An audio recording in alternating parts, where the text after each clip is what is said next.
need a response team. The Avengers Initiative was shut down. This isn't about the Avengers. These people may be isolated, unbalanced even, but I believe with the right push, they can be exactly what we need. War is it won by sentiment, Director? No, it's won by soldiers.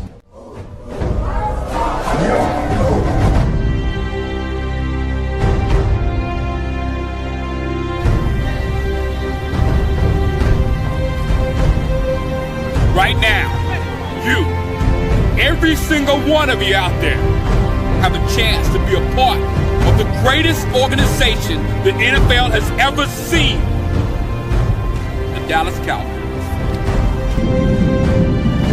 And you are fans of a championship football team. And what do? You blog. You blog so hard that you're running up and down the internet all night long. If it's 4 o'clock in the morning and you got to get another story out, you blog. You know why? Because you know more about your team than anybody else. There is 32 teams in the league. 32 teams. You expect them to know every team like you know yours? Wait, they don't. They don't. And how do you do this? You go to the Dallas Cowboys show, you get a blog, and you blog about the Cowboys. You blog all night long about the Cowboys. You tell people what they need to know about the Cowboys instead of letting people tell you. That's what you did all last year. No more. You know why? Because we have the internet. All you have to do is have heart. And you can do it. You know why? Because you're a fan of a championship football team. And a fan of the championship football team, they give everything. They give everything they got to help their team make it to the Super Bowl. And if you're not willing, as a fan, to give it all you got, then you go to the New England Patriots. Blog, blog, blog, blog. There's nothing better than that. Nothing more fulfilling. Nothing more special. Blog.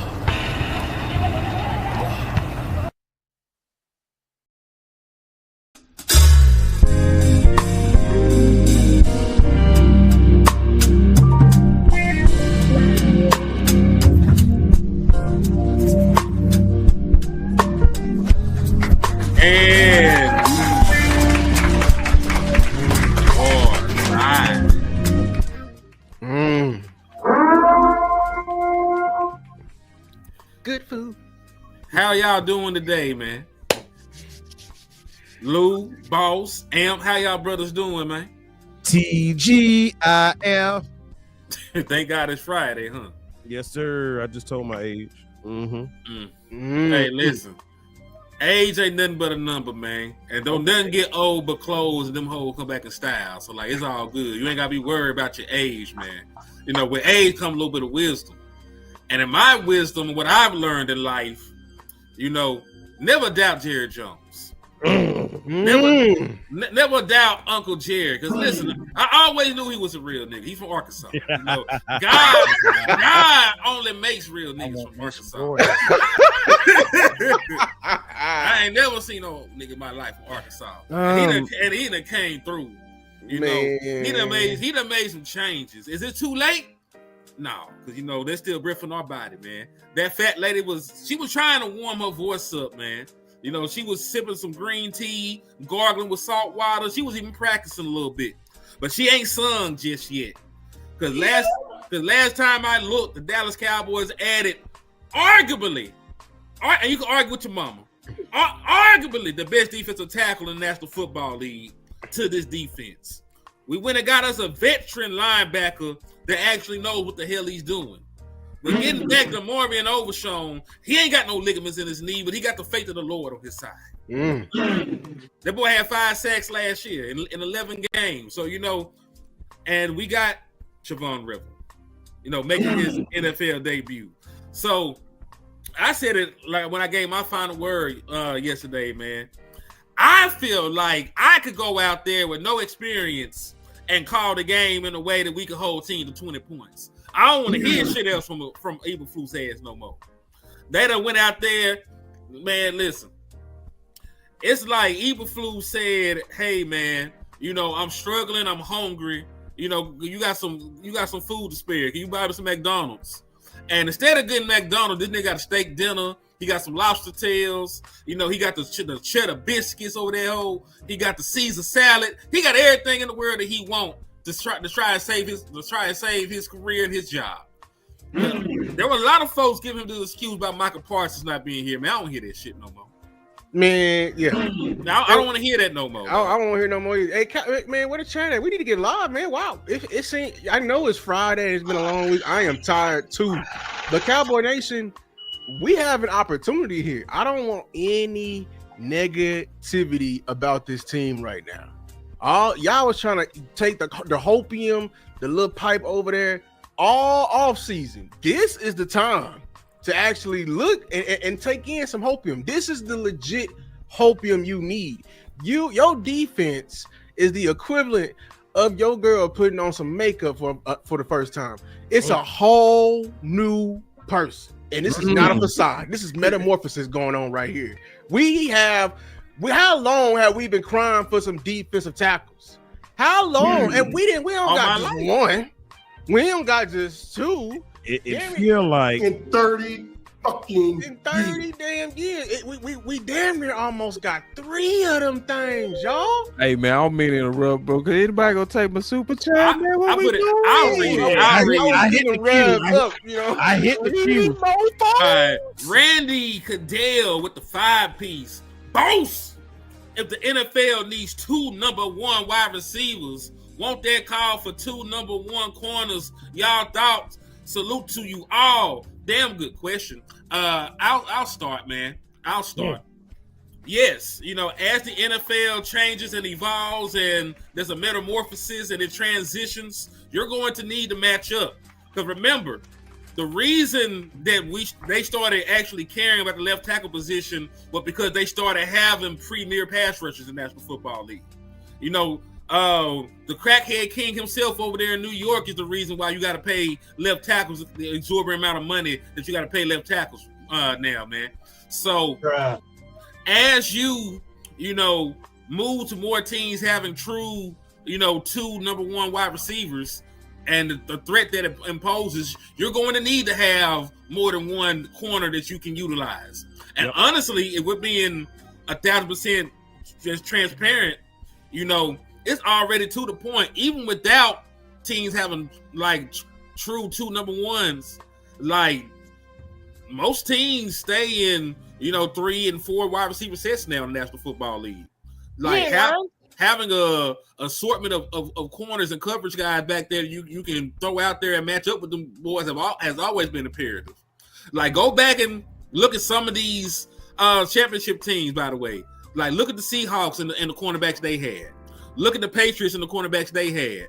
Go to the Broncos when you had a key to leave and Champ Bailey and shit like that. Like there's been teams already that have had like a plethora of great defensive backs on their roster. Right. If anything, it's the wide receiver. I might be wrong about it. It might be the wide receivers finally catching up to it. I don't real quick. I don't mean to cut you off. I don't even mean to cut you off. But like Henry, the next time they super chat me with my name, can you not shoot the ball, please? Hey, you said somebody gonna get it for you. You said you was gonna go about 10. Take the layup, but you took the layup. Hey, I ain't missed it. This man a super chat me, put my name on it. He still shot the ball. He said, "Hey, but in my defense, boss, don't defend you did that, say, dog. You somebody gonna get there for me. I went and got it for you. It's like read it and then answer it is 2 different things, dog. Hey, I know we all gonna answer. Hey, listen, man, Henry, you gonna shoot the rock. I'm gonna tell you that right now. He gonna that boy is Klay Thompson right now. No, he is. I'm hit. I hit. I'm just saying, you gonna shoot that thing regardless. You gonna that boy. Get your 15. I want to address this Chuck E. Cheese. I'm gonna be free throw machine. That what he is. He trying to hurry up and get him in 30 seconds. He gonna shoot him thing. He gonna shoot regardless. Let me address the super chat real quick. I'm gonna be super fast with it. I think 2 number 1s is so overrated. I don't see no real winning formula with 2 number 1s. I don't. I don't really see just I feel like it's too expensive to have 2 number ones, and you likely not gonna build a complete team with 2 number ones. Like I'd rather have a number one and a true 1B with a solid corner, D tackle or something like that than to have 2 number ones. I think it just feeds into the sugar rush of most fans in this fandom ball. It's finessey as hell. It gets your quarterback hit. I ain't with it. I'm just being all the way honest with you. I think 2 number ones is so overrated. So to say that, let's get ready to rumble. to say that do we need 2 number one corners? Nah, not necessarily. Not necessarily. I think you can have a good corner and a good, you got 2 solid corners. They can limit sometimes your number ones. I just don't see it as winning football. If you show me a lot of teams with the 2 number ones, a lot of times you're not going to even see a lot of success coming behind them. Like even A.J. Brown and D. Smith, the best thing they do is ignore them dudes. And last year too, and the year before that, they not really getting it aired out to them like that. Not like they would if they was in Dallas. But see, this is my pushback with that, because they have everything. They have a tight end. They have 2 wide receivers. They have a running back that they pay. They pay the offensive line. What the gambles that the Eagles made was on the defensive side of the ball, where they Where invested. does success come from, Henny? Because I said, are you going to let me finish my train of thought? I want you to at least address what I said. No, because they do utilize them in the games that matter. They can win any kind of way because they have everything. Okay, sure. They have everything. So what you're saying is they don't use them. They do use them. They don't. You talking about in the games that matter, like when they use them in the Super Bowl with the biggest game of the year. Did Saquon Barkley do shit? Yeah, that was they did fine. Okay, but so they didn't get as purpose. active as they should have. Like he didn't really throw for a lot of yards. He didn't. No. He didn't even do it on us. No, listen. Did they use AJ and D. Smith on game 1? No. Okay. They did not. That game didn't matter. Listen, are you gonna talk over me? You gonna let me talk? Because you ain't talking. No, we debating that. I mean, it's not a debate. And you then you ain't been heard hogging my the ball, so you know I'm finna go in here and play some D, homie. So you you've ain't even- been you in ain't here even- on some real reckless Kobe shit, and we even got Star here. You ain't say how to start nothing, bro. You just rude. You ain't say how to start, nigga. That's saying how to start, man. That was my way of saying how to start, man. So it's one of them, bro. Like I just think you a pass happy Negro, bro. I'm gonna be honest with you, bro. Like I've been peeping you since the off season, bro. Like you kind of finesse. You need to win more than one way, and I've seen this offense already with only 1 wide receiver. Like I saw that last year. And I don't think I could ever say any critique on receiver that you not go just come in here like Johnny Cochran on, bro. Nah, because we're not going back. I refuse to go back. See, that's what it is, and I'm not finna do it with you. No, I'm not finna do it with you. Oh, but would you agree? Like, I ain't finna do it with you even more. Would you agree? We are mishandling it. We mishandling it right now. Like you're mishandling running the ball. Him. No, I'm saying we mishandling our 2 number ones right now. Like why we can't figure this out? See, they haven't played together. No, but it ain't hard though. Like why and this is I put it in my video with Shotty. Like he up here. Should we take CD out? No, Shotty. No. Use your motherfucking brain, Shotty. Say exactly what you mean by that, please. Like I don't feel like we have 2 number 1 receivers right now. I really don't, because we are in our own way. We it's always he's the number 1 progression read. No, it's take what you get, use them to your strength, and let the game flow. We don't do that, especially in the red zone. When I see you in the Broncos game, you over here forcing it to CeeDee Lamb, and George Pickens is 1-on-1 with a backup corner. Like if that was an 88, not CD, if that was Dez, we are staring Dez down. I'm looking over there, HUD. I'm not even looking at the damn HUD, and I'm throwing that bitch to him. Yeah, but you heard what your quarterback said. Your quarterback said he made the decision pre-snap by what he thought he saw, and he thought that was the better matchup, going on the slant route to CeeDee Lamb, and he was wrong. Like he was wrong. Don't get me wrong. The nigga made a mistake. But hold on. But this the part of it. We sit here talking about this and that. The quarterback the one throwing the goddamn ball. But who's telling him? Who's teaching him in the classroom that that's the better read? That Prescott told himself. No. Hold on. No, that's learned. That is learned. Who told him? What the hell is Shotty teaching Dak Prescott? That a slant in the red zone is more effective than a goal line fade. A slant. A slant that's Shotty. That is brought in from Shotty. Inside leverage slant. Yeah. Wait. Hell no, man. Yeah. Going to the defense. Listen, it don't matter who fault it is, man. Whoever fault it is, they need to fix that. We're talking about fixing it, but this is the point that I'm trying to make. I'm not trying to take away good talent and weapons and shit. You know, I just want them to figure the shit out. Right. Like, I still want them on the team. Y'all talk about the shit overrated. No, like I want all the nuclear weapons, nigga. I want all the it's fine. Yeah. It's a learning process. I like nuclear weapons. I like it. Yeah, I'm just saying I ain't giving it up. I'm finna figure it out. They're like saying, oh man, this Lamborghini's so fast. But man. I was just saying in the terms of just overall football, I think 2 number ones is all overrated. That's what I'm saying. I don't think it really impacts football as much as having a balanced team. And then I don't want to haul from Star and because me and you'll keep shooting him.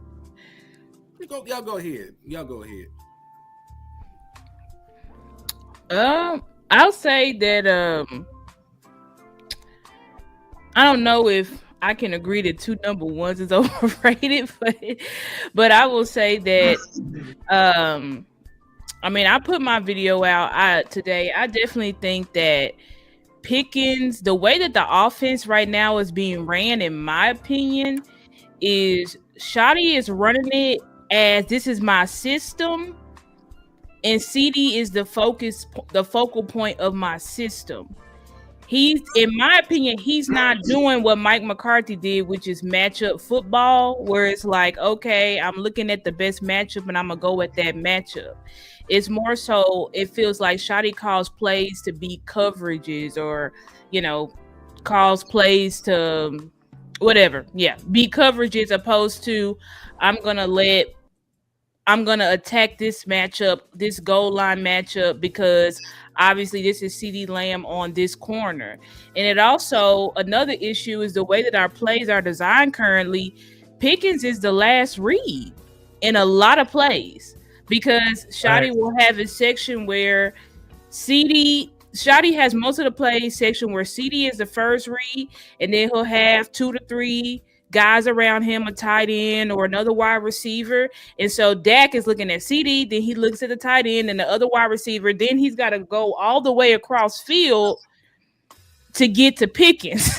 So that's another issue in of itself. I feel like Shotty, they have to hopefully, the bye week over, but hopefully over this bye week, Shotty realized that era and realized that I have to call plays for both of my guys on a consistent basis, because right now it's like if you just look at the box score, you'll be like, oh, Pickens got 7 targets, CD got 7 targets, you know, they're equal. But it's like, no, you got to go back and look at the game, because a lot of Pickens targets came in that Cardinals game in the fourth quarter.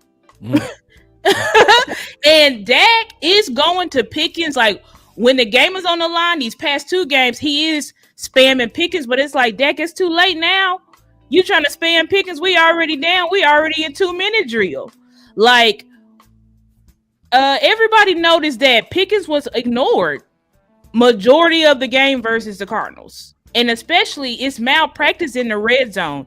You should be running the ball in the red zone or going to George Pickens. Yep. Shotty is forcing it to CD. Then we forcing it to Ferg. And it's not working. And I feel the same way about forcing Turpin in the lineup. I'm done with Turpin as wide receiver 3. I think he needs to return kicks and punts, and that's it. You have Ryan Flournoy. He's the only other receiver on your team outside of CD and Pickens that have 100-yard game. When the only time we scored versus the Cardinals is when Dak went to Flournoy Pickens, Flournoy Pickens. Like, it's simple. It's you should be able to look at the film and tell you, and it should tell you everything you need to know about how I need to structure this offense. So that's my opinion on it. It's like non-traditional. Yep. Yeah, I've noticed that too. It's funny you mentioned that, Star, because just in looking at tape and reviewing it, I'm seeing it. Like in some plays, Dak won't even look Pickens' direction. Period. Yep. And it's sad because it's like, man, damn, like you're gonna invest in this resource and you potentially talking about tagging said individual, and you don't even make them a focal point at times. Cowboys off better get back to being explosive again. If not, boss will be spot on. Yeah, they had a 2-game skid. They also didn't average 30. So you're gonna Man, I don't want 2 number ones in Dallas. We too stupid. I will say this though. When CD got hurt, it was essential. Yeah. That's I will say good point. Good point.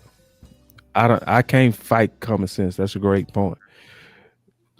I mean, I'll say, man. Matter of fact, Big Time said that. But I was gonna say Big Time. We stupid with 2 number ones right now too. I'm waiting on the common sense to kick in. We acting like 2 + 2 ain't 4. I'm sorry, Big Time. We're doing No, man. Listen, I just got in. Just to jump in. What's up to everybody? What's up in the chat? Real quick. It's real. Is that a robe you got on, Big Time? Man, no, it's a jogging suit, though. Off of the sound. What you got going over there? I said, man, you too pimped out to me.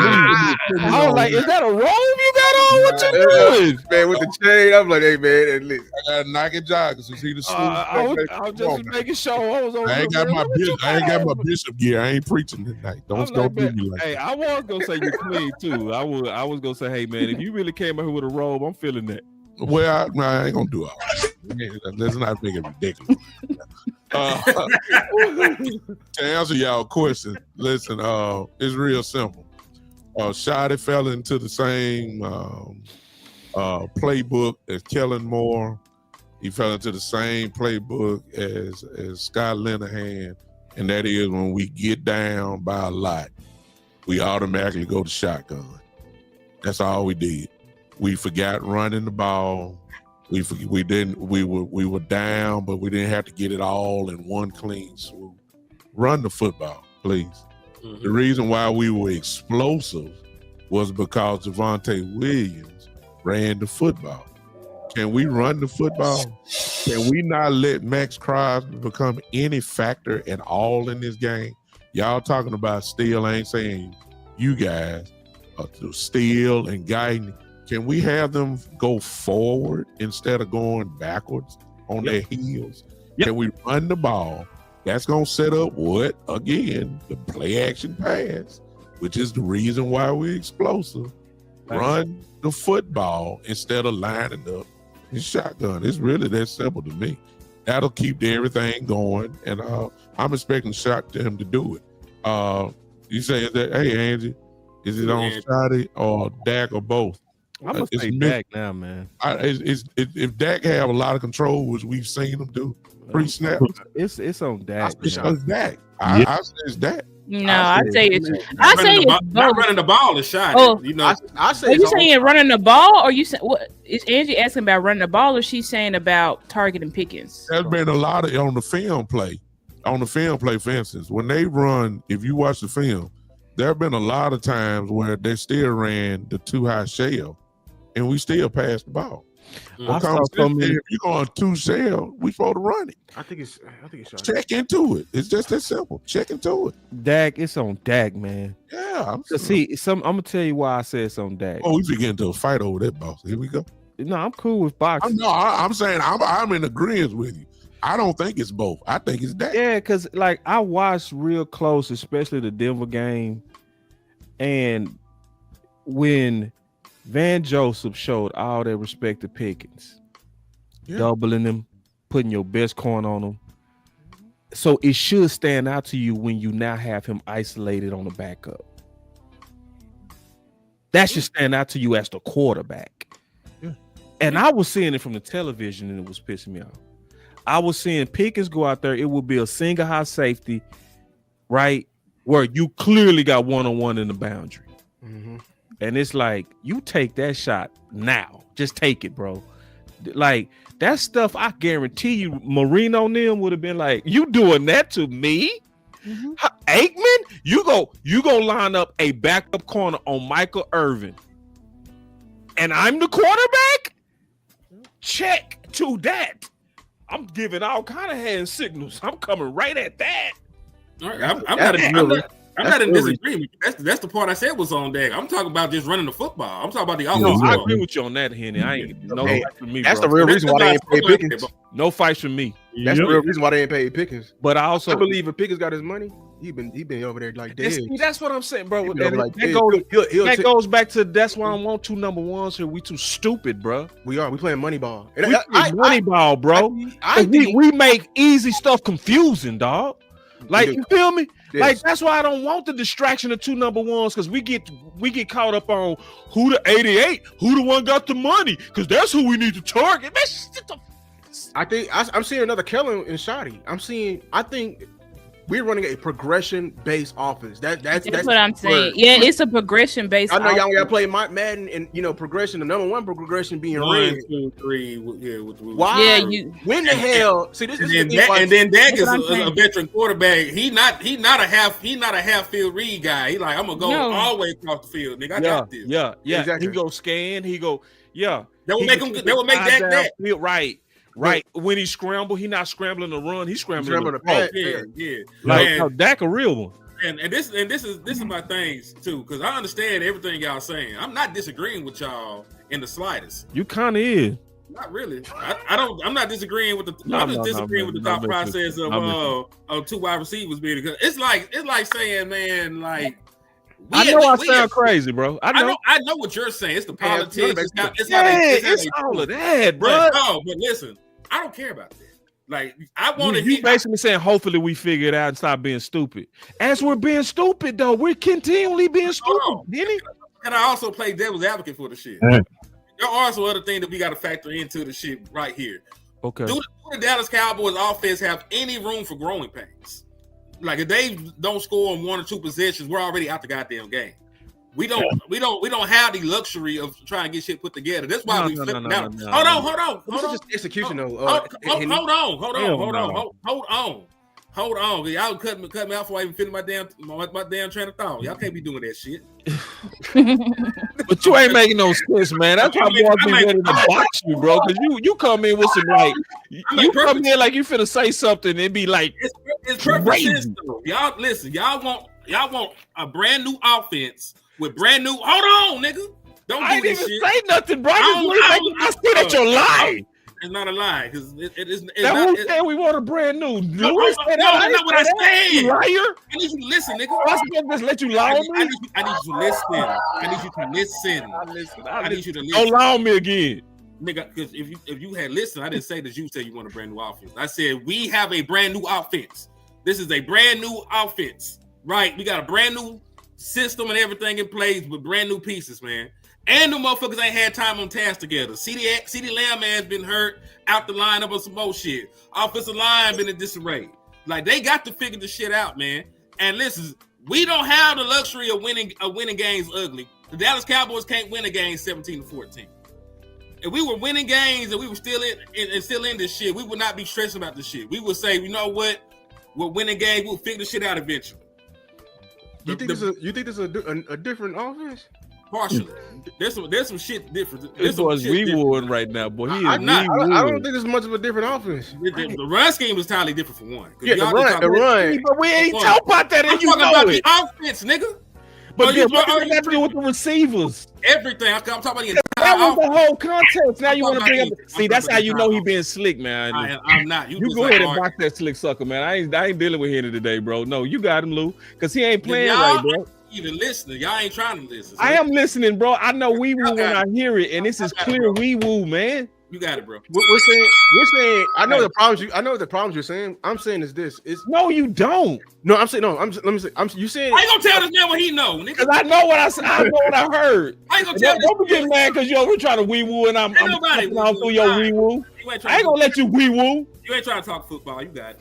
You saying like there's a lot of pressure on this offense, cohesion is messed up, and there's man. But the thing, this is my thing. The No, problem, he was actually saying, man, that is like going at Pickens is basically like trying to do something in a new offense and Poe Shotty. He got Pickens. They don't have time to experiment with Pickens, bro. The whole offense is going when they talking to him, bro. That's exactly what you said. No, nigga. I am just talking straight up football. No, that's what you said, though. What you said is we can't be doing no experimentations, and you were saying in the context of the receivers. There's no experimentation on what's been working, bro. It's been working. Has it been working or not? Well, not with the both of them. Has it been working going at Pickens or not? Nigga, yes, it's been working going. So how's that an experiment? How's that an experiment? There's no experiment in that, Henny. You ain't listening. You ain't trying to understand. No, I'm exactly listening to you.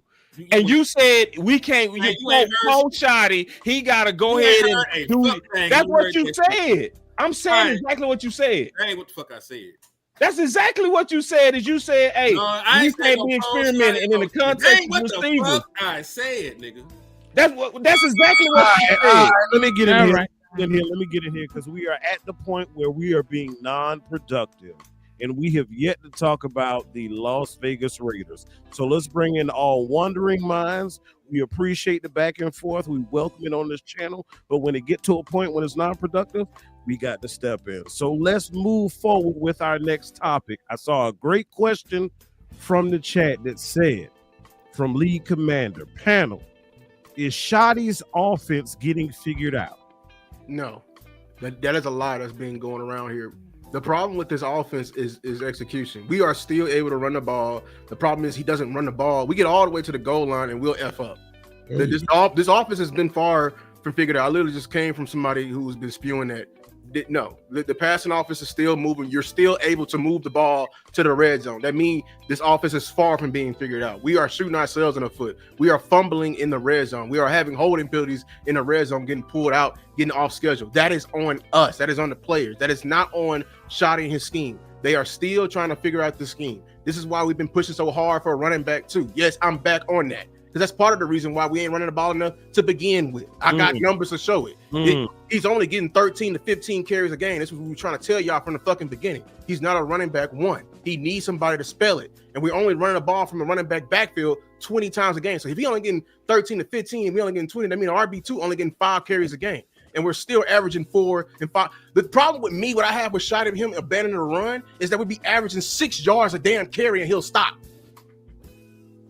That's my problem. He's he likes to that's what I'm saying. He interrupts. I think Shotty these past 2 games have just overthought it. Yeah. Now, granted, the penalties have killed us too. Like, we have to be honest about that. Like, you can run the ball, but then you get off schedule. Now you 2nd and 15, 2nd and 17. You can't run the ball in that situation. But the penalties have hurt us, but it's like, Shotty, like, you're not staying consistent. There's another thing I had with Shotty. Now, you ranted and raved about Malik Davis, yo, he's great, and I show him to everybody in the team meetings. You add Malik Davis to the team, Shotty, to the actual active roster. You gave that man 1 carry. Like, this is what I'm saying. How can you bench Blue? Okay, we get it. We get you benching Blue, but then your guy, when you have a chance to say, okay, I'm trying to make this guy my running back too, you didn't even give him the damn ball. It was like, what the hell was the point of even making him active or putting him on the active run? That's why Steven cut his ass, because he like, you didn't even use the man. You use him as a special teamer. And it's like, I don't know. We can still, I don't think, but I agree that we're not getting, the scheme ain't getting figured out. It's literally execution. Like, and Shotty said that, like, if we can execute versus the Raiders, we should win. But if we don't execute, it's going to be the same shit. It's penalties, fumbles, a lot of drops over these past 2 weeks. I don't know how many drops we've had, but it's been bad. And that's one of the reasons why it's like you're wasting drives trying to, let me try to do this stupid backside screen with CD that hasn't worked all year. Let me try to do an end around with Turpin that haven't worked. Like, you're interrupting your play calling when you could just stick to the run, get the ball to Pickens, and get the ball to CD Lamb. And I think that it's not a sense of making those two against each other. It's just the fact that I feel like we had the perfect formula versus the Washington Commanders. It's like, why can't we just keep up with what we did versus them? We ran the damn ball. Pickens got his yards and touchdowns. CD got his yards and touchdowns. Like, it's that simple. I feel like you're making it too difficult on yourself by trying to outsmart the defense instead of just doing what you're good at. I don't know, but it feels the play call in these past 2 weeks have been weird. I feel like Shotty has wet the bed these past two weeks. Also execution, but the play calling has also not been great. Real quick, let me get in here. We got a $5 super from Landlord. Shout out to the homie. He said, Team Trenches top dollar line ain't giving Dak enough time to work downfield and getting too many penalties. Side note, y'all leave my dog alone now. That's true. Offensive line got beat to hell. To me, this is what's frustrating about the offense right now. To me, it seems very simple. The offense tends to go as Pickens go. That's what I noticed in pretty much all the games in which our offense got going. Do you remember in Green Bay we was looking stagnant? And what did we do? We start throwing it at Pickens, man, and then that thing just caught fire, bro. Yep. The whole offense caught fire too. Yep. So it's like it's the politics to me of this whole situation. And my question is, how much of the offense being off is because the head got cut off the snake, right? So Shotty spending all that time babysitting Eberflus, it's like when the teacher leave and it's a substitute teacher in charge. What's gonna happen? Kids go act up, right? You got more people outside and all that kind of stuff, right? You don't have a cohesive game plan, and then you had somebody else draw up your game plan, and now you got to come in the room and they hand you the plan. So how much belief do you have in the whole play sheet? Because usually you go probably build your play sheet during the whole week. You ain't doing that when you over there with Eberflus. You're not doing that, right? You have to get this hand-me-down play sheet, and now you out there, you out of rhythm, your offense out of rhythm. It's one of those things that got to come together, and it's this whole thing and the lack of common sense of how to use your two number ones is just a classic cowboy politics. Let me jump in real quick. Well, mine ain't gonna be long. I think it's an identity crisis. Shotty come in at the beginning when he first get here, preach physicalness. He drafted physicalness. You bring in Booker. You kind of bubble wrap Javonte Williams. But I said right then when you bring in the Pickens before we even snap the ball, I said there's nowhere in the world that you're going to try to tell me this won't be a finesse offense when you got Lamb and you got Pickens there and you got Dak, who's a top-end quarterback. There's nowhere in the world you telling me that we're really going to be balanced. That's what he sold everybody on. I believe he drunk the Kool-Aid as a play caller. He fell in love to see how dominant Pickens and CD was. When you look at how many times we run the ball in opposed to how many times we pass the ball, it's unbalanced. Even though Javonte has some real good stats, I don't think we really know who we really want to be. It's first down and goal from the 2-yard line and we in the shotgun. I swear they look like Kellen Moore to me. When we were down there, I'm saying is we get Booker, and Booker is backing up more than he is going forward. So I think and I see the comment there, can't have an identity when you got the GM and coach wanting two different type of players, wasting draft picks. So again, that's identity crisis. And pushing the draft pick. And exactly. So we're talking identity crisis. So what do we want? We can't even run the ball if you don't believe in the RB2. Exactly. So I'm saying, like, come on now. We drank the Kool-Aid and we right back being a Scott Linehan, Tony Romo, shotgun. Kellen Moore, Dak Prescott, shotgun. Schottenheimer, shotgun. Run and gun. Get the good receivers. Pass the ball. Make Dak have these stats. And lose the game. And I mean, come on now. I mean, it's the same movie, just different faces. It's the same movie. So I think it's just an identity crisis. That's just me. Yeah. And What's up with this rebelling is needing, Brace? Can I say something real quick before we segue to that? Yeah. No, just in regards, and I get it, it's a bunch of different shit. We touched on penalties, we touched on distribution of the ball, the inability to run the ball. But these last two games, they have not protected the quarterback at fuck all. No, I believe if I read the stat of 29 hits in the last two games for Dak Prescott. Oh, he got sacked 5 times last game, if I'm not mistaken, right? 3, 4, 5. Yep, it was 5 times. And they said this is the most Dak been hit over any 2 game span in his career. He's too old for this. Way too old. So at the end of the day, like, not only do we got to resolve the offense and trying to win games, but like shit, this shit gonna be over if you lose your quarterback. Yep. So that's some shit you need to factor in, Shotty, because Dak Prescott's 32 years old, man. I'm not sure how quick he can bounce back from an injury. I'm still concerned. He a soldier. He gonna say everything fine. I'm still concerned about the man getting rolled up on this last game. Mm-hmm. Look like he might have sprained his damn ankle. Mm-hmm. And see, Henry, to your point, because you brought up this point on Bossland last night, your desire to run the ball, right? Mm-hmm. Which nobody can fight that. The only pushback is when they are not taking care of Shotty in terms of getting him what he need in that running back room. It's like everything thrown off. You see what I'm saying? It's like you forcing him to be pass happy, which is forcing him to get hit, which is forcing him to be in danger, all because they are forcing blue. And I don't think people know how cataclysmic it is, because your running back one is a running back coming off a 2-year injury.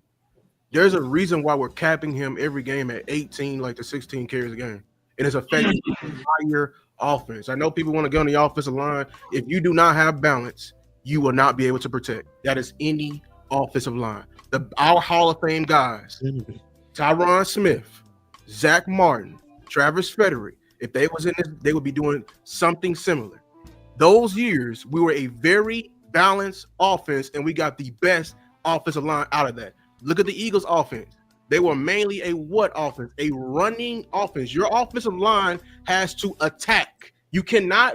There's a reason why in one-on-ones we hate it, because it favors the defense. You know why? Because the defense know it's a pass. If we're attacking them, their hand in the dirt is not as heavy. Their ears are not as pinned back. You can't be doing that 50 times a game and expecting a undrafted guy who we know is raw, and Terrence Steele, not going to get much better than what he is right now because he's older.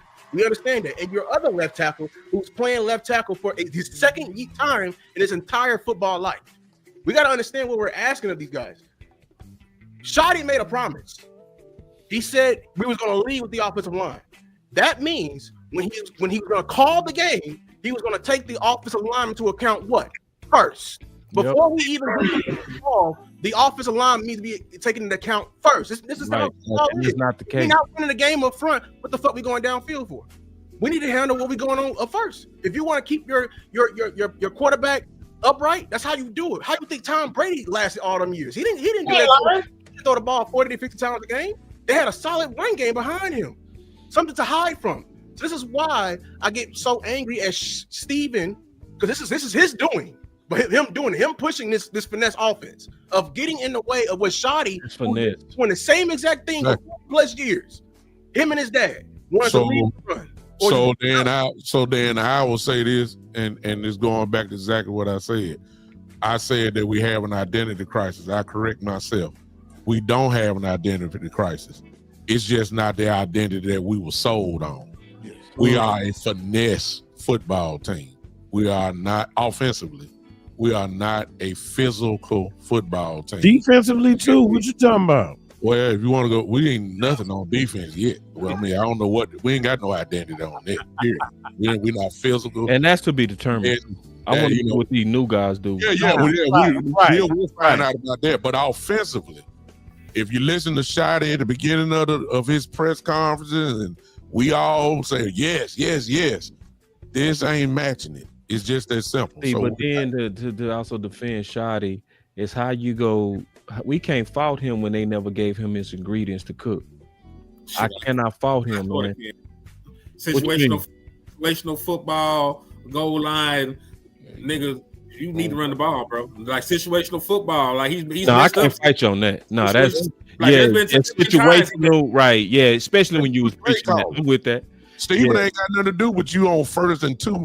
First down and go. But he was saying, but Henny was saying there are situations also to where he should have just ran the ball. Especially being this was great. Mantra, which is your point. He sold it because see, I was trying to defend Brian, and then Henny was like, "Nah." 3rd and 1, Denver game. 3rd and 1, you did a little try to do a little pick route to Turpin instead of football. Right. First That's what it is, because if I'm looking at the Cardinals game, Shotty was running the ball. We were running the ball. Every single drive we was running it. And then where he F's up is he runs it. Somebody said this. I think Landlord said it. When we get to the red zone, we'll get to the red zone by running the ball. Then when we get to the red zone, Shotty will run it one time. There you go. It gets stuffed on first down, or we only get 1 yard. Then hear Shotty go, we in empty formation. Like, what is going on? Like, so that's what I'm saying. So I don't think that it's Shotty don't believe in running the ball. No, he's running the ball. It's that when he's getting to the red zone, I don't know what is going on in his head, but he will only run it one time. Yeah, he'll only run it one time. That's Kellen Moore. And then now you off script, pass. Now we got to either go for it on 4th down or kick a field goal. Is Shotty pass happy? Yes. He looked up camera when he said that. Yeah, he pass happy. Yes. Well, Shotty said that he hired Clay because Clay is strong in what he is not strong at. Oh, Shotty is a former quarterback. See, so yeah, he wanted to throw the damn ball, but at the same time, he not Mike McCarthy, and he's damn sure ain't Kellen Moore because I see him running the ball. But he needs to run the ball. Exactly. It's just situations, Shotty. Like, instead of that cute pick route to Turpin, just run the ball. Instead of, let me do this backside screen with CD, just run the ball, please. Instead of let's do a triple option at the goal line, let's just run the ball. Like, what that would do, man? Get in that out formation, put your hand in there, let's go, man. One other thing when it comes to running the football, Dak Prescott has been your second leading rusher the last 2 games. That shit can't keep happening. That's a damn thing, bro. That's so horrible, man. Can't keep happening. We need to go get AJ Dillon or somebody. I don't know, but it's like, Shotty, why won't you use Malik Davis? We want to see Malik Davis use him. Like, I kind of feel like it's an excuse at this point. It's like, an excuse at this point. I'm so sick of that. Can I read the RB2? I'm so sick of it. So 4th and blue. Please, Luke. Can I read? Miles Sanders in the first game had 4 carries. Second game he had 5 carries. Versus Chicago he had 9. Versus Green Bay he had 2. Then he's out. Then Jadon Blue had 4 carries. Then he had 3 carries. Versus Washington he had 7 carries. And at Denver he had 8 carries. And then we got Malik Davis. Don't leave fumble out. Yeah, that's what he fumbled. And then Malik Davis, his entire time was in Denver. He had 3 carries. 3 carries. 3 carries. Like, I can't judge nobody off 3 carries. And every game, the running back room, every game is running the ball between 19 and 23 carries. The entire room. So that's including, like I told y'all, what Dak Javonte is doing. What the hell? No, I deducted Dak. Javonte is averaging 16 to 18 carries, Lord. and they only averaging 20. Yeah. Who is this nigga? Don't please white don't the word. Don't do it. Nah, don't get it. All right. I can get him. I can do it. Do it in a Christian way. Let the pastor get him. Let Pastor Troy get him.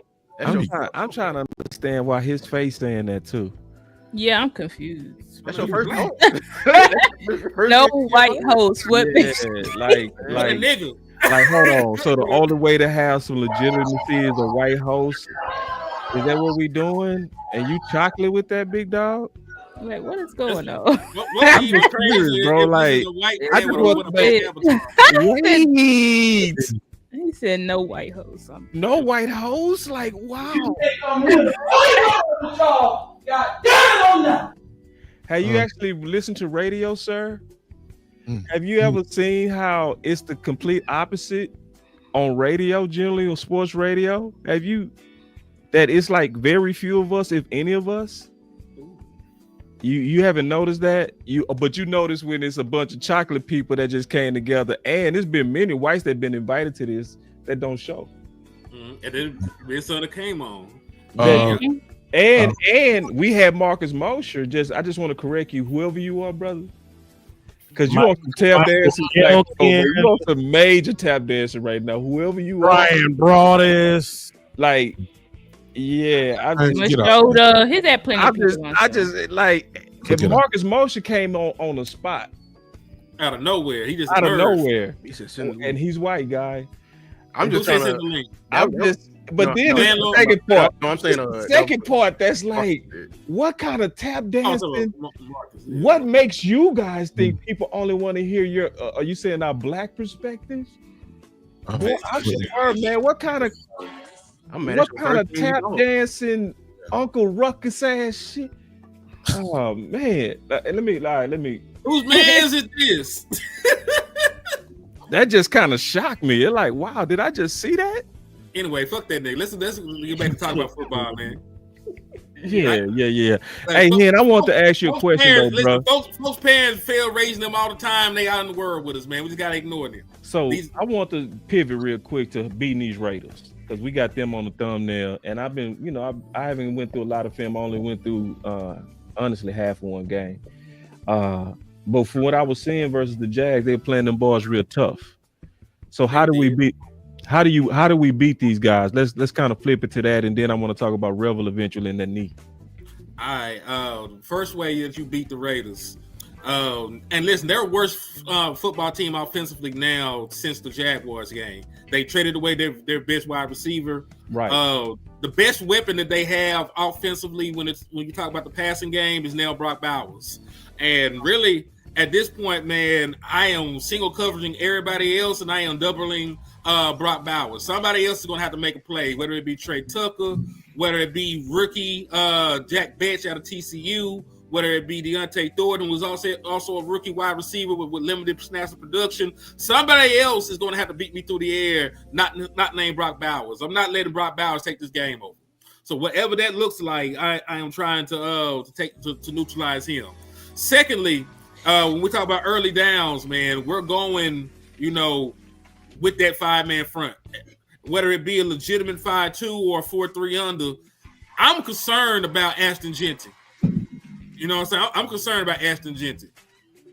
Based on what our run defense has done in recent weeks and recent history, like that's one person that can mess this entire game up. We seen what happened when Rico Dow got loose. He told us to buckle up, and we didn't buckle up. He took the ass for a ride. So I'm excited. Like realistically, man, this is gonna be the first real test for your new look defense, up front, because they're gonna try to run the football. They're limited with their skill position players. Geno Smith leads National Football League in interceptions. They're not going to have that man sling the ball all around the field. If they do, they know they're probably going to lose.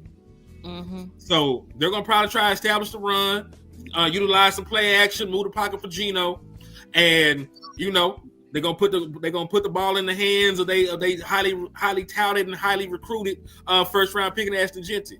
So if you give them some hard fronts to run against.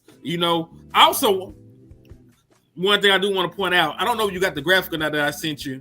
Showed the one with Geno Smith and like his. I got it. And before you get heavily into that real quick, Henny, find wherever this dude is.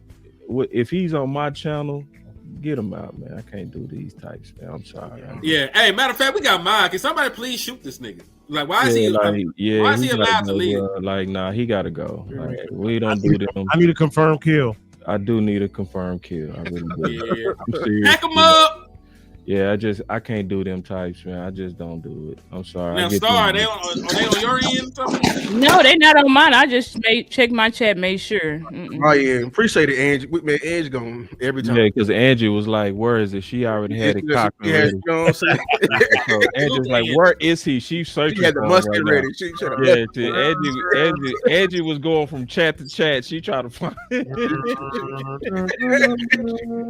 Angie say, "Where is he? I've been looking for." Appreciate you, Angie. Hey. Angie finna shoot that dude. I know it was earlier, a few days ago, but salute to the vets, man, and salute to Angie for being a chat vet, man. She handled her scandal every time. She said, "I sure did. I knew you was going. This is what you was talking about right here, Hen." Oh, thank you. I appreciate that, my boy. Yeah, man, Geno Smith. Surprisingly, because he is a veteran quarterback, when you clear the picture up for him, that's why he's good against the blitz. Yeah, he playing good too. Against the blitz. Interceptions. Yeah, so he'll throw the ball to you. You know, if you have good enough guys.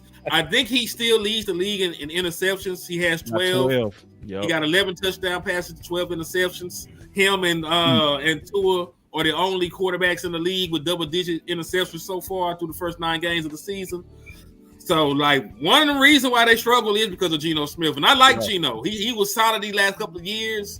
The skill position has declined. The offensive line is horrible. Yeah. Like, they're going to be without you remember that interior offensive lineman that we really, really wanted to draft? He had like 3 names. Jackson. Jackson Power. He's out. He's out. So they're probably going to start a rookie 3rd round guard, what they were talking about. Yeah, he played linebacker. He Marquise Bell on steroids. Yeah, he's out. Jackson Power Johnson is out. A couple years ago. Yep. Yeah, we wanted him bad. Great prospect coming out.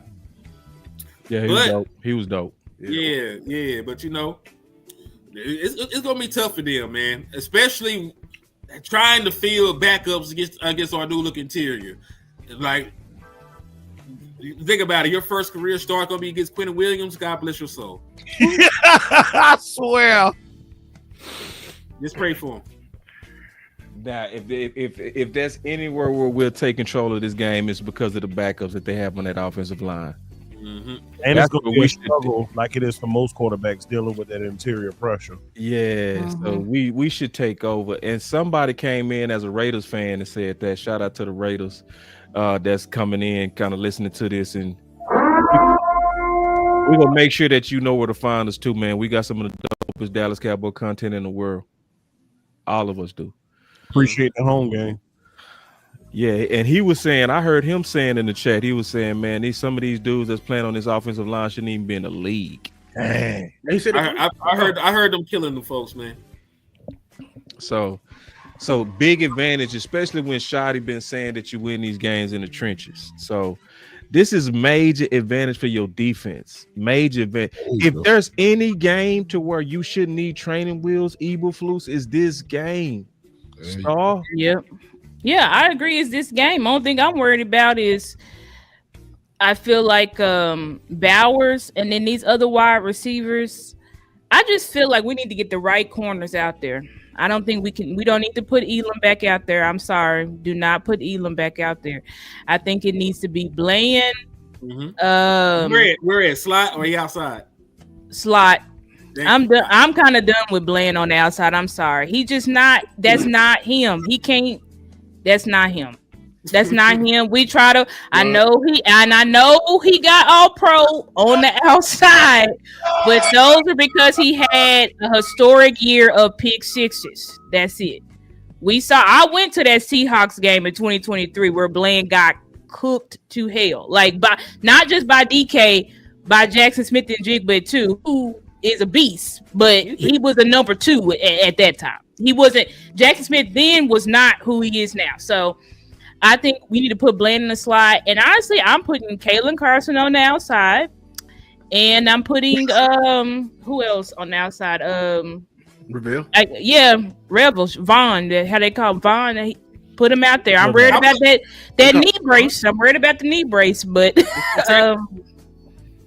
what'd you say? That's a good segue. You keep talking about that knee brace and Rebel. I want to ask you, Star, how much are we playing Rebel? We talking about put him out there. Pitch count. Like how much? He gotta. You know what? We probably gonna be forced to put Elam out there, or over Elam at this point. What'd you say? Carson. Yeah, Carson. No, but I'm saying we're gonna have to play 3 corners. So I'm thinking, I love Reddy Stewart, but they don't see him as a outside. I don't know. I don't think he's an outside corner. They've been playing him slot and safety. So I guess Elam gonna have to be out there a little bit. But yeah, when I saw that post that Rebel will be wearing a knee brace, I was like, oh, that's not good. Especially when his daddy said he wasn't gonna wear it. So I'm confused on why all of a sudden now he's wearing it. His daddy literally said he'll be the first corner that he's ever heard of to wear it in history, and he's wearing it. So I don't know. I don't think no corner in the history of football that ever had a knee brace. Which is why he's not gonna play. He gonna play special teams. That's it. Nah, they talk about playing him. He gonna play. He gonna play, but he can't play much. He can't play much. Because that shows if you gotta still wear that brace, that means you don't trust it. You don't trust you're not comfortable. Why with that knee? Till he get comfortable. Why even play around? We're not desperate. We're not desperate for him. So I don't even think we need to even do that. You can get away with that mess with Overshawn. You can't do that with corner. Man, it's really just that. And they keep trying to say he's explosive and stuff, but I'm like, how explosive is he if he is keeping that knee brace on? I don't know. It's not good. Look who done came in, man. Wow. Oh man, the brother. No, OC. Man, clap your hands. Good Lord, the OC.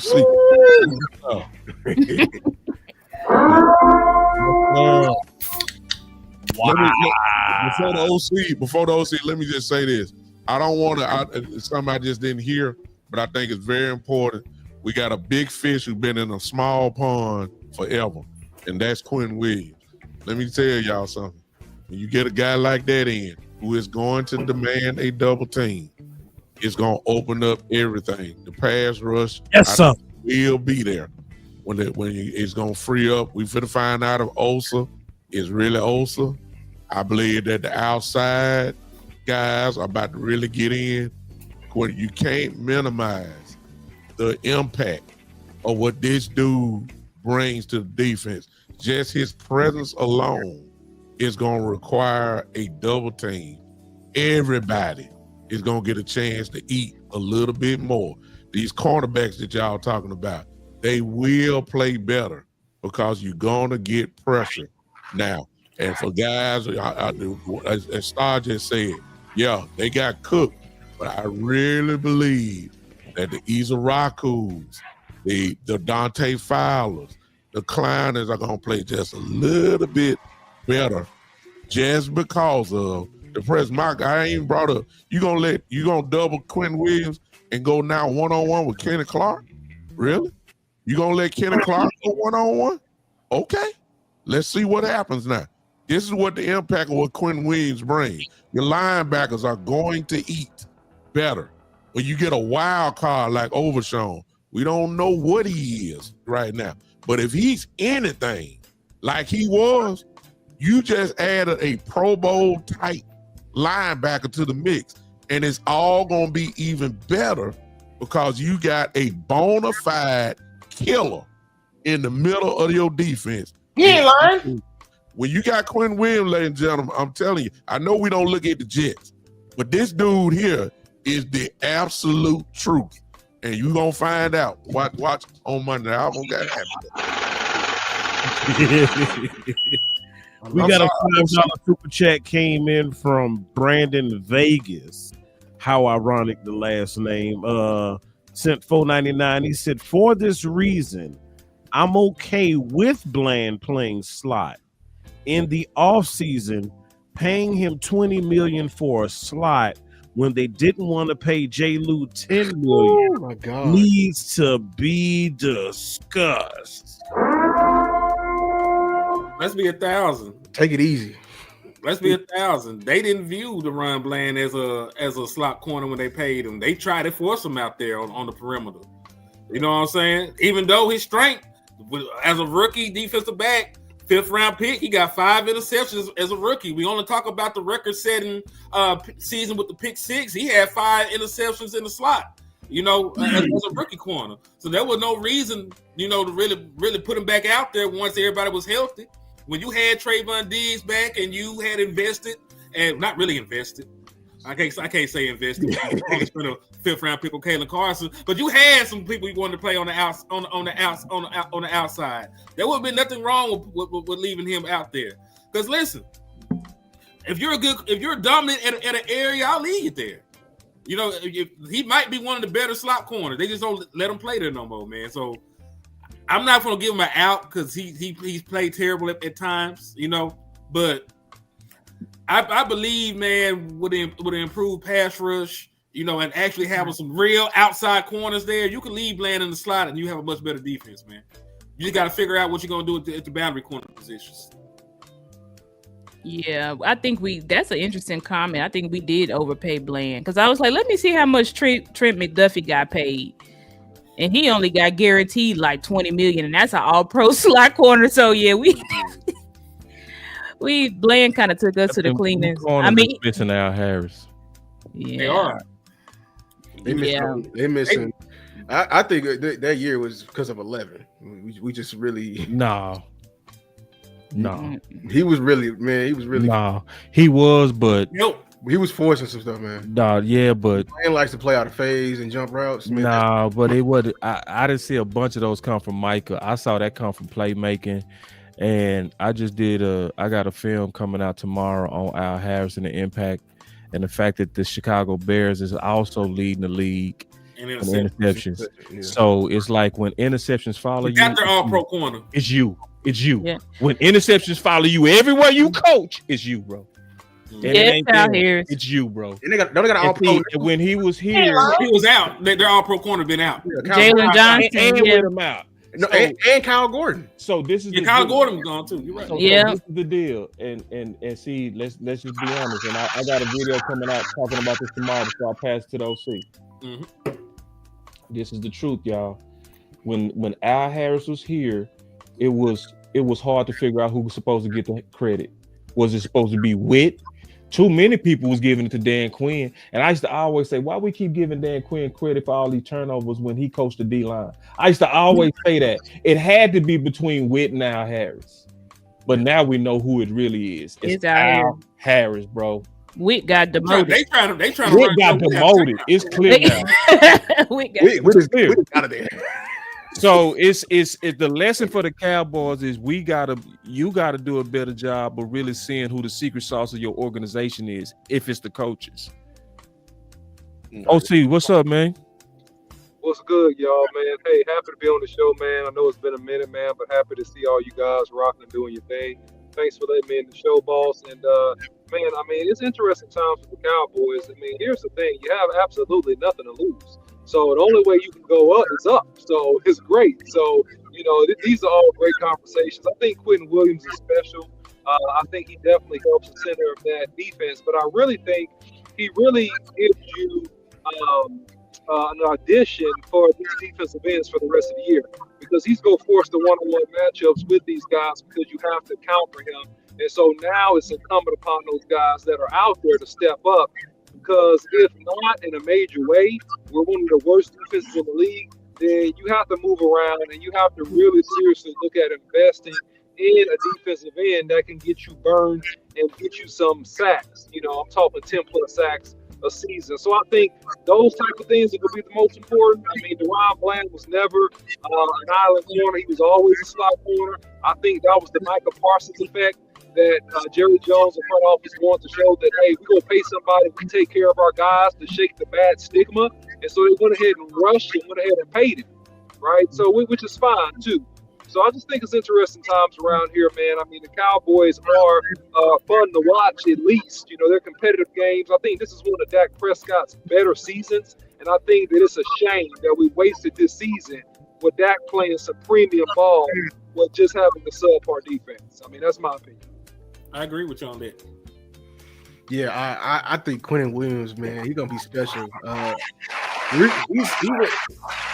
He's a freak of nature. The reason why I study this, man, he likes to get in a narrow stance, and how he beats folks is he gets to his second step before everybody gets to their first. So he gets fast. Like I would really hate to like block him if I really played for real against him because he's strong. So I feel like he's gonna command double teams. I'm really interested to see this 5 down front. I'm excited of how we're gonna look because I had an idea of.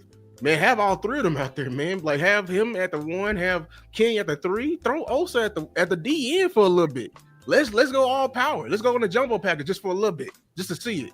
So I'm really I can't wait for this defensive line. And we got Logan. We keep forgetting about Logan, how he gonna really flow with this. He gonna connect all this too. So yeah.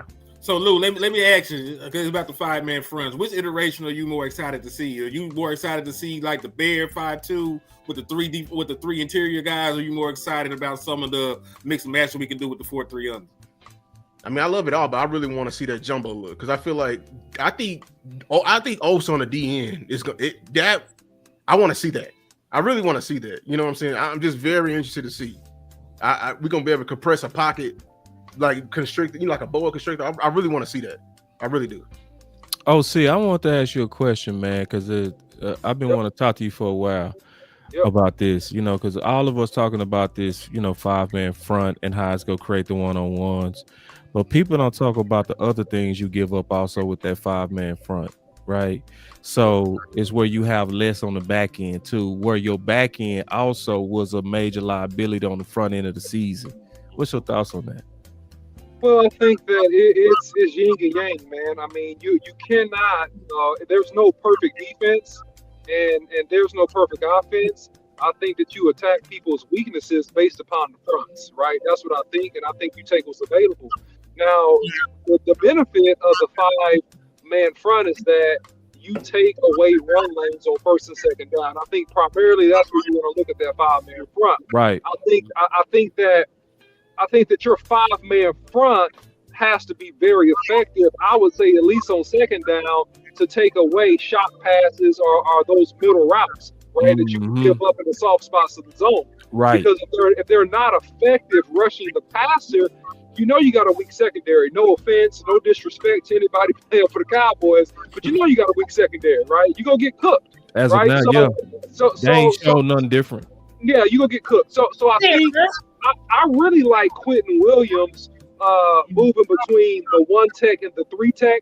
I think that he's quicker than most guards. He's really good at beating hand and shoulder.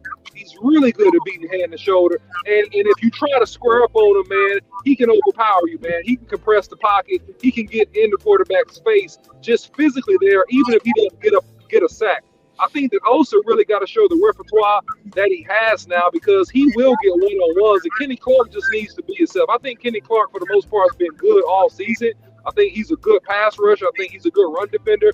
And I think that these guys, man, have to show up, man, on the outside, man. I think you got to get more productivity some kind of way from Sam Williams. I think he got to start rushing like a gorilla, and he has to refine his techniques, man, and really learn how to get there and close the show. So I think those are going to be the most important components of that 5-man front versus just you running the standard 4-3 over and under. But regardless, I mean, summary of what I'm saying, I know I'm talking a lot here, but the 5-man front has to create pressure. So you have to treat rundowns like you're rushing the passer, if that makes sense. Yeah. You got to treat a 1-gap technique like we're going to get the quarterback and we go tackle the running back if he gets the ball. Like that has to be the mentality for that front to be effective, in my opinion. I think personally, depending upon how you mix it up, you could actually add an additional player, an additional body on the back end with a newly erected 4-man front. I think it's possible because I think somebody like a Quentin Williams, who demands a double team, will free up. Doesn't force a 5. It'll make the burden lighter on your other players. Yeah. So now, where you needed to bring that extra man down to create some leverage and an advantage, you might not be as dependent upon it anymore, and that may help save that weak back end that we've been talking about all season long. potentially. I got a question for the OT. Yeah, let me respond real quick, Henny, to my big dog here, my OG, because I think I like what you're saying, and I mean running that 5-2 front can work, but there's something I didn't mention, and you just kind of brought it to my mind, is Overshine, right? I mean, Overshine is the joker of all jokers. He's the ace of all aces. I mean, if he's 80% of what he was, you got a lot of flex. You can run 3-4, you can run 4-4, you can do a lot of different stuff based on his productivity and his health. But I'm sorry, go ahead. That's a very good thought process. My question to you is, I wanted to know what your opinion on why they're struggling so mightily when they play zone. And I know that they've been in zone like primary most of the year, and folks are running wide open. I see plenty of teams, play zone and they're shutting shit down. So I'm curious on what your thought process is and why we've been struggling with it. Because they're bad. Yeah, they're bad, bro. And it's like, it's like, man, it's like, why does your apple pie taste bad? Well, she can't cook. You did everything right, but if your apple's rotten, I mean, why it taste so funny? Why these apples taste funny? Because my apples are bad. You put I also think that we too static, man. Like, it's like when you look around the league and you look at these other like Vic defense, it's the fact that these guys are working harder to try to confuse the quarterbacks. Like, these quarterbacks now have come up on 7-on-7. They literally read defenses like we read English. Yeah. So it's one of those things to where that's why now your backups under Eberflus, in my opinion, makes everybody look good. You know what I mean? I think he needs to go modernize, man. He is not modern enough. Just like we was clamoring and screaming and crying for more emotion, we should be clamoring and screaming for more pre-disguises. Pre-snap disguises. Like, and it's some defenses that really specialize in that. Obviously, you can kind of get guys out of position when you do it too much. You also require your guys to think too much. But bend don't break is like ancient right now to me. It's ancient. And to be fair, they did a little bit more of that. Yeah, and you was right. Like, yeah, and I'm gonna still go behind you and double check that. But like, you made a great case yesterday on Boss Land on the switch up on third down. Because that's really what I looked at. Yeah, yeah. Yeah, and to your point, Henny, I have seen him try to put in wrinkles, but it's kind of like an old man trying to get new shoes. Yeah, it's like he's still an old man. He just got some new shoes. The rest of the outfit, bro, you got to take the whole some new shoes. You know what I'm saying? You got to update the whole fit. You got to update the whole outfit. Hey, but you still got on that damn suit from '98. Yeah, but look, I think Eberflus is a guy. He just strikes me as a coach that's stuck in the way that he's comfortable coaching. Yep. And it's like, if he's not comfortable with the sets, right? And then he's fearful to change it up because what he's running it is getting beat. So he's like, well, crap, these guys are not running my cover 2 right. They're not running my cover 3. They're getting beat in cover 3 zone. I tried to throw. I tried to go big Franchone and throw in at cover 6. We got toasted, right? It's like he's kind of like tomatoes, like damn if you do, damn if you don't type situation. So I just think he's done. And I'm not trying to bash, but I just think there is such a thing, even at the pro level, of being able to develop your players week to week and help them take steps in terms of understanding concepts and positioning week to week. And I think that defensively, especially in the secondary, I think we've done a very poor job of that this season. That's what I'm thinking. Show you right. Brandon Vegas had a question with the 499. He said one question that hasn't been asked: are they running 2 gap versus the run? They're doing both. They're shooting the gap and and sometimes they're 2 gap. The problem is it'll look bad when you have you have bad guys out there. Like, so he doesn't know to retrace his steps when he's shooting the gap. So he'll get his ass washed all the way out the A gap all the way to the C gap, and the A gap is this big. You know what I'm saying? Versus Amazi, who should be shooting the gap, he'll 2 gap. You know what I'm saying? So they're doing both. And you just didn't have the personnel of people who are versatile like that. Quentin Williams and Kenny Clark can do both. Yeah. And there's a reason that Jay was a 7th round pick. I just want to throw that out there. Yeah. Hopefully we won't see his ass again for the rest of the year. He better be inactive because I mean Perrion Winfrey. Yeah, with Perrion back. Perrion back. You're not gonna see him. I mean, you shouldn't see him with Perrion back. Beam it home. Yeah. I'm just All right. And listen, I can only do one more topic. I can't handle no more, y'all. I'm so sorry. I can't even do no final words or nothing. What's wrong, man? You fading? Fading that boy. Faded. What Kendrick Lamar say? Faded. Faded. But man, hold on, bro. I'm gonna probably have to do a video on this in the morning, bro. Yeah, man. I'm gonna have to go to sleep on this, bro, and wake up, bro, on this hill, dog. Sleep. We gotta do this tonight. Man, I might have to do my video tonight, dog. Bernie Mac say. Let me read this. She said, this from John Machota. Cowboys rookie cornerback Siobhan Revel. I'm very excited. Not playing football for a whole year. I'm very excited. I just got to focus on my details. A little rusty, but at the end of the day, I know what I got to do. I can't see it no more. I'm looking at boss. My bad, bro. My bad, bro. That was for dramatic effect, bro.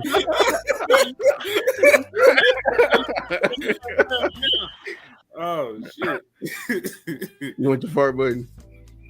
Yeah, somebody play the fart button. Shit. I know I got to put that work in. I know I got to take it step by step every day. You better step lightly with that knee brace. How limited is he physically? I'm not sure. What you mean you ain't sure? It's your leg. I'll take it a step by step every day. I don't want to put that in my head. And I be stunning like my daddy, stunning like my daddy, stunning like my daddy. I be stunning like my daddy. I just got to come out here and do what I do and do what I did. Rebel said he would wear a knee brace in the game. And Michael Jackson starts the moonwalk. I'm comfortable. All right. You get used to something being on your leg all the time. I feel pretty confident going. That don't sound like you're confident. He said on his leg all the time. Yeah. He ain't took it off. That nigga sound like Gilbert Arenas. Now his daddy went on a press tour doing all of this stuff, and he don't sound like as confident as his dad was. That did not sound confident at all. And I be stunning like my daddy, stunning like my daddy, stunning like my daddy. I be stunning like my daddy. Oh man, that button ruthless. That's crazy. That's ruthless, man. Special team. I talked to his dad. Damn. But why would you put him on special teams? I feel like you want him. So you want him out here hitting with that leg, I guess. Let him run as fast as he can so he can get some physicalness in since he rusty. We don't have time for experiment. Putting him out there at corner. I feel like just redshirt him at this point. For real. Him out there on special teams. Just redshirt him. I'm leaning with you, Star. I'm leaning right there with no you. No waste of our time. I'm co-leaning. Star, let's lean together on camera sometime. You got to lean to your right. You lean to your left. Lean to your right. I don't need him out there at corner. God. Just redshirt because that's ridiculous. Like, man. All this hype we got, and then he like, yeah, I'm just gonna take it step by step, day by day. I gotta wear my knee brace. He sound like he not confident, and they forcing him out there again. Like you making That's exactly what it sound like. What's happening in the practice? Dad said something. But his dad was like, I'm seeing it, and he was like, based on what I'm seeing. So this, I'm gonna be honest, what's going on with me and most people. You trying to make me think that you go really get the first time in history right. Play with a knee brace. Yeah, this ain't never happened. His own daddy said it to me. There has never been a cornerback in the history of football. I said that. I said, I've never seen it. I said, I've never seen a cornerback with a knee brace in the NFL. I can't remember one. But they telling us that he's smooth. He's smooth, though. He looks so smooth and good. Smooth. And it's the only person that made me feel better was his dad. Yeah. But now after looking at this, it's like almost like y'all trying to put his dad in check or something. You know what I mean? Mm-hmm. It's like y'all heard his dad out there talking like, well, we gonna make him wear the knee brace, so he wants to wear the knee brace. Because his dad said to me, no, my son is not wearing no knee brace. Ain't no way they should put him out there if he even got to wear something like that. But I'm like, damn. They said, watch this. What they said. Watch this. Get out there with that knee brace. You're going to be the first person in history. This has a smell. Yeah, this ain't right. This has a soul stank smell to it. Pray for him. Yeah. So that means Diggs. That means we gotta also like stop. Listen, fan base, stop trying to get worse on purpose, please. Please, please. I'm gonna say this because if Diggs needs to sit down too if he needs surgery. Like he needs surgery. There's a possibility that he might need another surgery for the leg. Because remember, I want people to remember that he did not have an ACL injury. He lost the cartilage in his knee, and that's what they did. They did a graft. They did a graft, knee graft. And you know he was working through, and now the other leg from overcompensating, and that happened. How I tore my other ACL. Once I tore my ACL, I tried to do too much. After I got it repaired, I tore my other one.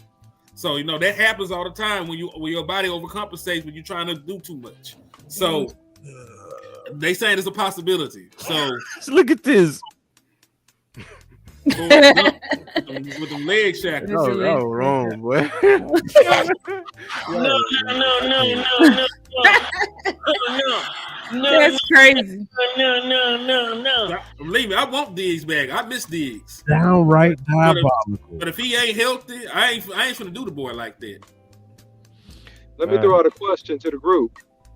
If Diggs has to have another major knee surgery, should the Cowboys move on? They're gonna do that anyway. Oh yeah, you got to at this point. I mean, 3 knee surgeries back to back. That's not. That's not. Yeah, good. that's done. How do I for him? I would say he need to hang it up for him. Yeah, that's becoming. I would just say, hey man, God bless you. You got a bag. You know what I mean? You played. You did what 99.99999% of men would never do at the highest level, man. Hang it up so that you can play with your grandkids. Go keep LVE some company. What you got going? This is the 29th of October. That was the last report by Kelvin Watkins. There's a possibility that the knee would need surgery. You know what? I'm sorry. I know what you're saying with that, Lou. I'm with you. Yeah. Hold it up again, Henny. Do it again, Henny. Messenger. Yeah. Explain that though.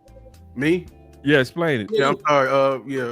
Consider the messenger. Yeah, Calvin Watkins is with Dallas Morning News, y'all, and that's who reported that one article of the flip he did, and when he was on the back, and it was him that did it. It was him. Yeah, you got to consider the messenger with him. Yeah, that's cool. But this is the thing. I'm just gonna read it. He said, team medical officials have prescribed rest and rehab for the next several weeks. If that doesn't work, there's a possibility Diggs will need a minor surgery. 2 people with knowledge of the injury told the Dallas Morning News. So I always said I don't trust doctors either, man. Team doctors, yeah. I don't trust them team doctors because there's been too many major divorces behind splits with them. Like Brady had to get run up out of New England because of doctors. Luther got ran up out of Dallas because of doctors, right? It's some politics behind that. People got to realize that a lot of times these dudes trying to protect their jobs too. So they don't like you going outside of them because then you said we can do better without you, which hurts their job security. So here they go with all of these. He need knees. He need this. I don't know, man. I'm gonna jump on that. I'm gonna jump on that real quick, boss, because it is a thing. Not to cut you off, Lou. I'm sorry. It is a thing, man, because here's the thing that I know, and I've worked in medical for the past almost 20 years. Surgeons like to cut. Like if it's a reason why they can cut you, they're gonna cut you. And you see a surgeon, I'm gonna tell you. I know I'm a person that's had surgery. They go cut you. So you got to be careful with that. And one of the best things that Diggs can do, man, he need to get at real truth because there's some protocols that is being put in place that can help that boy without him having surgery and get him back right now while he got a chance. He really needs to holler at truth, to be honest with you. That's what he really needs get to up do. out of Dallas, man. Don't let them cut you. Don't let them cut you, because Real Truth advised against Byron Jones getting that surgery. Yep. And Byron Jones had that surgery, and he said it ruined him. Byron Jones said he couldn't jump no more. That's why I respect Real Truth, man, because Real Truth had to speak to power on that too, bro. Shout out to him for that. Like, and he should get rewarded for that because he was actually telling the truth in hindsight. He would have actually helped you with your player in hindsight. When y'all say cut, I mean like just find an excuse to operate. Yes, it's money. Yeah. That's how to get paid. That's the healthcare system all together. Yeah, it's greedy. Yeah, it's money. They like kindergartners with a pair of scissors, dog. They gonna cut it up. That's crazy. That's a bag. That's a big bag. That's what the OC said. It's a bag in that. And if I could get a bag, them operators, they millionaires. Operation. Hey, look, it was some years ago, and I tore my meniscus for the second time, my lateral and slightly medial. The last time I tore that was in college. I played 10 games on a torn meniscus. This is when me and Boss Cowboy was in college. I played 10 games on it, right? And had a surgery after the season. So this happened after I was done playing. Go to the knee doctor, of course. Hey, we recommend that we do this and we try to do this and this and this. I said, look, there's some alternative therapies out here. And you know what I'm going to do? Because I'm in the know, I'm going to take advantage of these alternative therapy, sir. You're not cutting on my knee. And I'm going to rehab this knee like crazy. And I'm going to do this alternative therapy. And that's what I did. My knee is stronger now than it was when I got cut on in college. Yep. Yeah. They do all types of stuff. They'll do the opposite. Like my partner, when I went to Sam Houston, he was all conference. They were trying to push the surgery, and they kept shooting them up. Mm-hmm. You know what I'm saying? And they shot him up all them times, man. So, and he.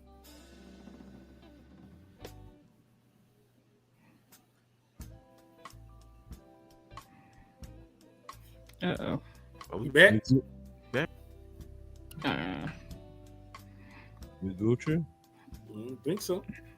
I think he might have froze, but we good now. Yeah, we good now. Okay. Yeah, but hopefully Diggs ain't got that. That's that Dwayne Wade type, retirement. That's when Dwayne he ain't no more cartilage in his knee. That's why Dwayne Wade retired. Mm-hmm. Oh yeah, what's going on with Josh Butler, man? You saw what I saw, didn't you, Lou? He said I've been ready. Oh, I didn't see that. Yeah, what was that? It's a couple of players said that. Yeah.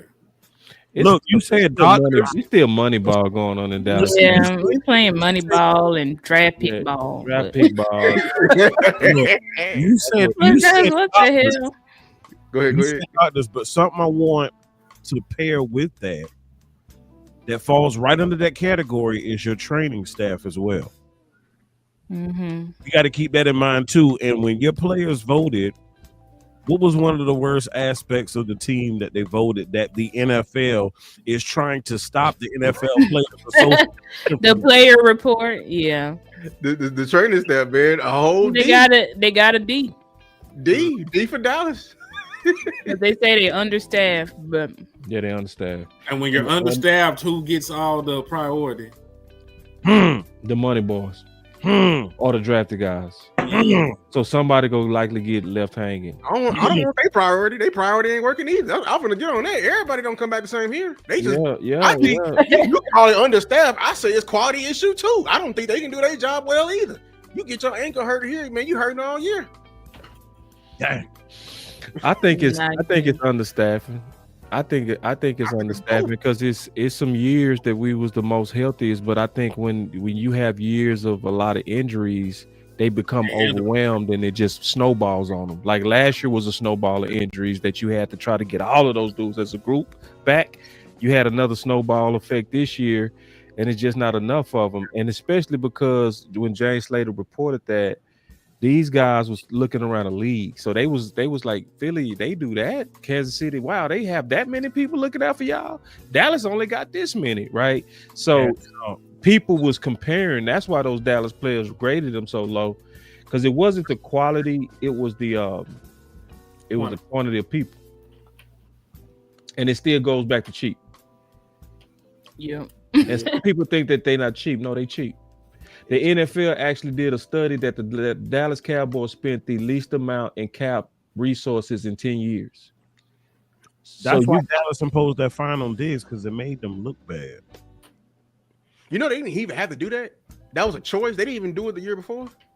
There's written that they have a choice that they supposedly they supposed to bring the doctor and say, "Hey, I'm finna go here," and it's a choice of finding him or not. That's what a lot of kind of understand the fine, though. I do.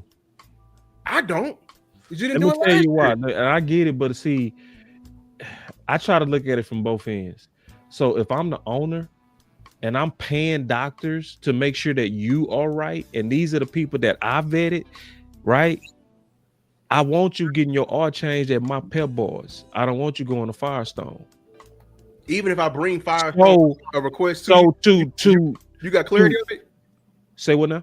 Even if I bring like my request to go to Firestone and you have you can see everything I that's still happening. prefer you to do it to the people that I trust and that I pay.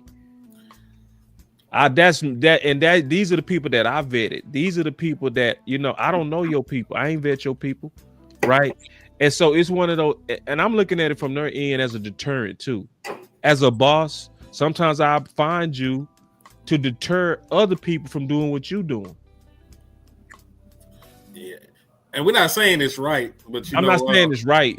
I just kind of understand. I'm saying I don't think it warranted a fine if I'm following the book. If I'm legally assigning the book and you still handling your fine, this is not about being X's and O's and being straight up. This is about emotion. But it's more than emotion. It's the fact that I'm paying you too, bro. It should be, especially but after this. It's not viewed like that. If it's really about cars, your guy failed me. But in Jerry's mind, Lou, I'm paying you. It's not only that I'm paying you. Before I paid you, I vetted you. I interviewed you. I consider you the best of the best. Right. Anything under that is second best. Yeah. So I want my guys to go to the best. If I'm not mistaken, I don't know if these guys are out of Dallas or not. Jerry can hire any training staff from across the country. They're gonna come to Dallas. If I vetted you, I consider you the best. Your guys in Florida, that I don't know them. Yeah. So I don't. I mean, even if they wrong, I can see why they seeing it like that. That's what I'm saying. Yeah. Yeah. Even if they wrong, I can't get my money back from that. Your guys failed me one year. I'm not like, you know what I'm saying? Like the guys, and I get it, but if you take your car, to get the oil change over here, and they told you over there, they're going to, But Jerry's saying the reason why you at home now is because you went to your guys. He blaming you. And to my guys, we may not be here. Y'all want to hear something funny? Y'all want to hear It something is. funny? Personal? Can I say my final words? I'm home. I'm home right now because they want me to see my guys, and my situation happened on the clock. Yeah. Go ahead, Star. You got it, sweetheart. No, but I appreciate you guys. It's always great when we can get together and do DC Universe. I'll just say, my final word would be, we're just a do or die point, really. You know what I'm saying? We gotta win out. I am excited to see the new improved defense, and I'm hoping that our offense, with the new people that we added to defense, that Shotty can go back to the offensive side of the ball and get our guys back to where we looked before that Broncos and Cardinals game. But yeah, I think that's it. Hopefully, I'm still pulling that. We've been able to go on win streaks before. I hope we can do it again. If not, we just need to evaluate and try to ride as much momentum as we can into the off season. I think I forgot, one of y'all said it. They were like, "Listen, if you you have team tankathon, you're gonna always be tanking, you're gonna always be losing. That's why the same couple teams always picking number 1, number 2, number 3 in the draft, because they always tanking. And they never built that winning culture. But thank y'all. Y'all have a good night. And y'all can find me. My name is Stargazer Sports. You can find me on YouTube at Stargazer Sports. Then you can find me on Twitter or X at The Stargazer. But in Gazer, it's a 3 instead of an E and 2 R's at the end. Y'all have a good night. Thank you. Let me get out of here too, man. I've been up since 4:30 this morning. Let me get out. Listen, follow me. Simple. The Big Time Show. Big Time Show on YouTube. Big Time Show on Twitter.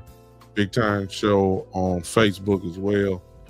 As far as the game goes, Star said it best. It's put up or shut up time now.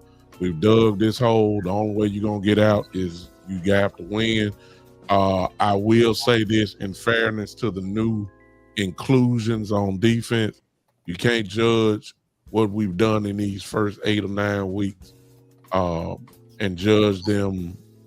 We have to see what these guys are going to do. I mean, you done added probably minimum maybe 3 to 4 new starters on here. Let's see what we can do. And then we'll be able to kind of judge, where we're going to go forward. I personally believe because of the talent influx that's included now, I think that we're going to play a whole lot better on defense. And remember, as much as everybody love to talk about our offense, my question, I'm real basic and simple.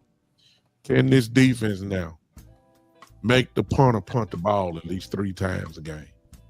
I mean, it's really that simple. Can this defense, can I get a 3 and out every now and then? This is things that we haven't seen this year. At least in 1 quarter. Can I get just the punter to punt the ball 3 to 4 times? Can I get Cavante Turpin a real chance to make an impactful play on punt return from a real good field position? We haven't seen it all year. I think that with this group here and the wild card that is DeMar and Overshown, I'm telling y'all, I believe we can move from 32 to maybe about 21. Mm-hmm. That might be the difference from us winning a whole lot of more games. Just that simple. Big Time Show, y'all. Y'all appreciate all my brothers and Star for hanging with us. Love y'all, chat. Y'all come holler at me. All right, I'm out. I'm gonna go ahead and jump in here real quick. But look, guys, I appreciate the time. I know I got on late, but hey, listen, I just think that everybody should smile. I think everybody should be extremely happy and excited. Why? Because you just got more talent on your team. Your defense is bad. You can't get no worse. So the only thing that's gonna happen, guess what? Regardless of what, you're gonna get a little bit better. You'll get a little bit better. How much better? We don't know. I don't know. But guess what? You're gonna be better than you were. So if you're better than you were, maybe you can go on a winning streak and get hot at the end of the year and end the year on a high note. That's it, man. So be excited, be happy with the talent you got coming into the building, and then maybe you can keep it for a few years. That'll be even better. All right. So I think everybody should smile. You should be happy about it. So That's perfect. Those are my thoughts. Yeah, those are my I totally thoughts. agree with that too. It's like at this point on T, not getting to your final word, but you can't steal my joy with them making a move like Quentin Williams. You can't steal my joy now. It's like, bro, like now this is something that's built. This is a foundation that's built for us to do something. So it's like, yeah, we dug a hole, but bro, I ain't mad. Like, for what?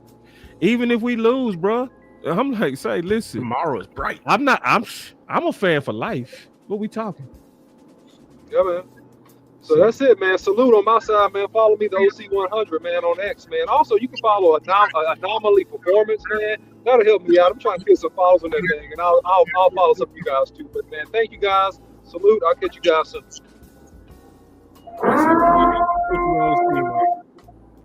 OC. Well, I want me to go anyway. Shit, I'll go real quick, man. I'll go ahead and wrap up. Man. Salute to everybody. Damn good show. My final word is this, man. The Dallas Cowboys got to play complimentary football. It can't all be on the offense to be perfect every drive. There's not an offense in the world that can do that shit. That's right. You're already averaging 30 points, and your defense has been bad up to this point to where it's affecting how your offense is calling the game. You're going forward and you know, you're going forward in the red zone where you probably should be taking points. You know, you're second guessing some decisions, man. Like you got to be better. You know, and hopefully now with these acquisitions on defense, the Quentin Williams, the Logan Wilsons, getting Revel in, getting the Marvin Overshawn. Hopefully that is the shot in the arm that this defense need to at least be average. I'm not asking you to be great, good, amazing. No word, you know, that is synonymous with excellence. You ain't got to be there. But can you be average? Can you be, you know, not the worst fucking defense I've seen in my lifetime? Can you be there? And if you can, you know, and you give your offense one or two more opportunities a game, you might be able to do something, man. I'm not gonna sit here and act like it's just a gimme. You dug yourself in a hole. Like the shit gonna be ugly. It's gonna be rough. But if you went on a run of winning 7 of your final 8 games before, and you did it with Dak Prescott, you went on a run of winning 11 straight games, and you did it with Dak Prescott. So you got a quarterback that's been in these situations before. He's already playing some of the best football of his career. And if you actually give the fucking ball to Javonte Williams, you will have a run game that can support Dak Prescott. Right? You have a run game that can support, you know. And listen, I'm being 1,000. There should be fucking games where Dak only got to throw the ball 20 times. We talk about pass distribution between CeeDee Lamb and Joy Pickens. There should be fucking games where Dak Prescott is a spectator and the running game and the defense get the shit handled. Every single game, Dak Prescott has to play to a level that might not be sustainable, man. I don't know no quarterback that hasn't went out there and laid an egg at some point during a 17-game season. I seen Patrick Mahomes have a game with 3 interceptions. I seen Peyton Manning have a game with 4 of them bitches. So if the recipe for winning is my quarterback play amazing every game, that shit ain't gonna work. Play complimentary football, run the ball, get some fucking stops on defense, man. And if the shit don't work, I need y'all to shoot Matt Eberflus to the moon. That's all I got to say. God bless y'all, man. Absolutely. Mine gonna be real quick. I ain't got nothing really to say. Cowboys, just don't overthink it. Keep it simple. Especially on offense. Stop playing money ball. Stop putting your finger on the scale. Stop trying to have a fixed race. Stop, just play football straight up and just let it be pure. Cowboy Nation, be happy. Our future is bright. I really think this is a new team, and I can't wait. I'm excited. Go Cowboys. F the Raiders. Whoever we playing. Cowboys versus everybody. F everybody. You feel me? I don't care. And then I'm so glad that Nico Harrison is not my GM no more. Thank you, Jesus. That's it. Get out here, man. Man, I ain't gonna step in that. So I'm just gonna echo what y'all heard, man. Had a conversation with my little one this week when she came home and found out we were having spaghetti for the second night in a row. And I stopped in the tracks and I said, baby, there are people who go to bed hungry and their stomachs hurt because they don't have anything to eat. And the simple fact that we finally got some new shoes, damn it, we need to act like it. We were out here campaigning real hard, if y'all remember, for more shoes. Boss started and initiated the whole movement. We rallied behind and we pushed. And here it is, 2 years later now? We are finally getting the shoes. So Cowboys Nation, be thankful for what you got. You heard OC say it. Hey, we should have a smile on our face. Why? Because our team is a little bit better. And you already know where I'm going with this. Good, better, best.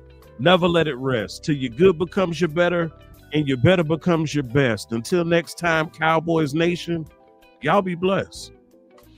Yep, man, it's your boy Boss Show, man. My final word is we're gonna have to be greedy. We're gonna have to be greedy, y'all. We really do. It's gonna take having hard discussions. I was looking through my comments and somebody was like, why are you doing a video on which guy should be that there's a debate on number ones? Because if there's actually a debate on number ones, it is, and they not being used right. So therefore we need to have a discussion of what's the best time to use Pickens and what's not. And you know, so but we got to be willing to have these hard conversations. We have to have these discussions like what happened tonight on is Bland an outside corner or inside corner, that type of stuff. We got to have those talks because it's gonna take every part of us playing well to win 8 games, y'all. We can't leave no stone unturned. I'm happy for the defense, but we still have to be aggressive on ideas, in my opinion. We have to be aggressive. We still got to go out here and try to find Shotty or RB2. The trade deadline is over with, but we still got free agents. You still got players like Damian Martinez that's sitting on practice squads. That's an ideal fit for his style. So it's not, but this is the difference. You had to lose to get the trades. We will have to win to get the acquisitions this time. We're going to have to win to get the acquisitions. So the more we win, the more it makes sense to be aggressive still with new acquisitions. If we lose, they're done. They're closing up shop. It's not getting no better. But if we beat the Raiders, the next thing will be how much better could we be with a real RB2? How much better could we be if we really had a safety that was in here really competing with these guys? We got a chance. See, we got to win to have that conversation now. Yep. And that's just where we at, man. It's I didn't want to be here, but that's where we here. But let's just stay hungry. Let's stay aggressive. I'm gonna continue to push these ideas. Let's all work together, man. This is a whole marathon, not a sprint. That's my final word.